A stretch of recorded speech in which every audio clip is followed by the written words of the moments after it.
Eto zany dia manamarina izay ary milaza mahitsy sy mazava fa tsy any fokomerina ny taom-baovao malagasy fa ny malagasy rehetra.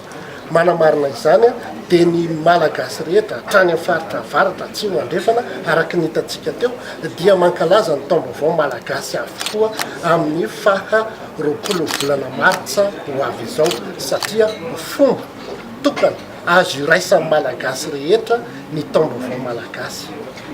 Be tokoa no mandray azy ho fanompoan-tsampy satria izy tsy malala afa-tsy ny sampy no fomba ahafahana manilika ny asina maha-malagasy.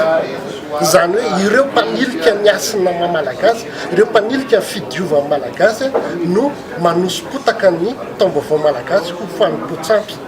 Fa raha te afantatra an'izany hoe taom-baovao malagasy izany dia mila mamantatra ny fomba mampahendrena fonosiny izany fankalazana ny taom-baovao malagasy izany dia ny fomba fototra telo ihany dia ny fidiovana tsodrano santatra. Ireo fomba fototra telo ireo ihany no manamarika fa taom-baovao malagasy ny andro. Ao anatin'ny taom-baovao malagasy tompoko dia tsy misy fandatsahanaina, tsy misy fanaovana sorona, izany hoe tsy misy famononompo izany taom-baovao malagasy izany fa enao vatantenanao no mankalaza azy amin'ny alalan'ny fanadiovanao sy famerenan-kasina amin'ny maha-enao anao.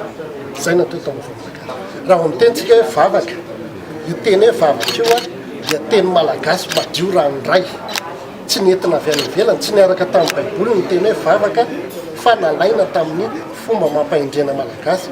Ny atao hoe vavaka dia famahana ny olana, ny atao hoe olana dia zavatra roa samihafa mifamatotra na mifanolana ka ampiasaina ny vavaka amahavahana hiavaka. Izay ny dikany hoe vavaka. Ka ny olona zany rehefa misy zavatra mifamatotra aminy mahatonga ny olona tsy mivoatra na mahatonga ny olona misaringotra eo amin'ny zavatra anankiray mahazo azy dia misy zavatra mifanolana aminy izay ka reny ny vahana hiavaka ka rehefa miavaka amin'ny maha-izy ny olona anankiray dia izay natao hoe vita vavaka, vita ny fiavahana.